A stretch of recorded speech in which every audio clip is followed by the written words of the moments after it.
terveisiä vaan Puuhamaasta. Täällä 60 metriä vuositoloppa. Täällä 10 astetta pakkasta ja tuolta näkyykö se osturia jostain sieltä. Ja ihan nätti keli. Otetaan vähän käännetään kameraa. No niin. Täältä puuttuu kaapelia. Tämä antenni oli vinosa. Sitten täällä on tämmösiä elementtipäitä taittuneita ja sitten niihin laitetaan vahvuuteen.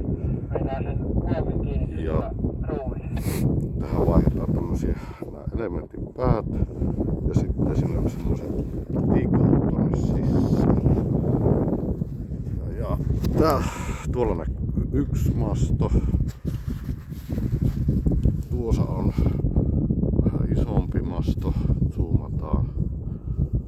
Siellä näkyy vähän pienempää mastoa. Tuossa vieressäkin on tuommoinen pieni masto. Mutta kyllä tässä nyt muutamaksi päiväksi hommaa on tässä.